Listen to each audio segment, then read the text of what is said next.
Hello दोस्तों, नमस्ते, प्रणाम, जय श्री राम जी, राधे राधे। आप सबके स्वागत करती हूँ दोस्तों अपना यूट्यूब चैनल में। तो आज मैं बहुत ही प्यारा मड़वे में खिचड़ी खाते समय दूल्हे का गीत लेकर आई हूँ। तो मेरी प्यारी बहनी, सखियों, सहेलियों, दीदी माताओं को स्वागत है हमारे चैनल में। तो आप लोग बने रहिएगा, गीत सुनिएगा। इस खिचड़ी गीत को जब दूल्हे को हम लोग मड़वा में खिचड़ी खिलाते हैं तो इसी समय का ये गीत है। आप लोग बने रहिएगा सुनने के लिए। अच्छा लगेगा तो छोटा सा प्यारा सा कमेंट करिएगा और शुरू से लेकर अंत तक सुनिएगा। तो चलिए मैं सुनाने जा रही हूँ।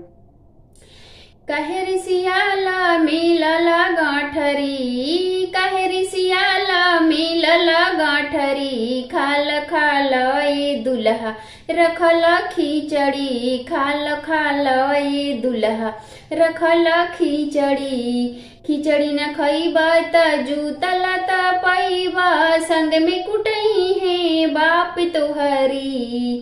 खिचड़ी न खइबा त जूतला त पैबा, संग में कुटई है बाप तोहरी। खाल खाल ये दुल्हा रखल खिचड़ी, खाल खाल ये दुल्हा रखल खिचड़ी, खाल खाल ये दुल्हा।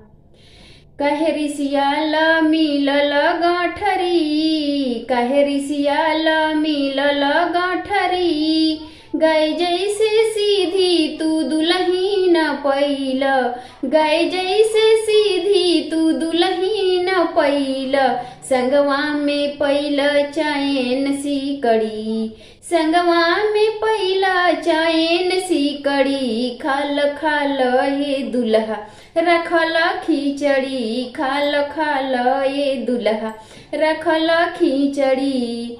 खिचड़ी न खइबा त जूतला त पैबा, संग में कुटई है बाप तोहरी।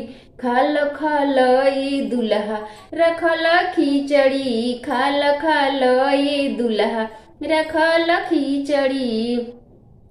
कहे रिसियाला मिलल गांठरी, कहे रिसियाला मिलल गांठरी, खाल खाल ये दुल्हा रखल खिचड़ी, खाल खाल ये दुल्हा रखल खिचड़ी। तो दोस्तों, ये छोटा सा प्यारा सा हमारा गीत था। कैसा लगा आप लोग जरूर कमेंट करके बताइएगा।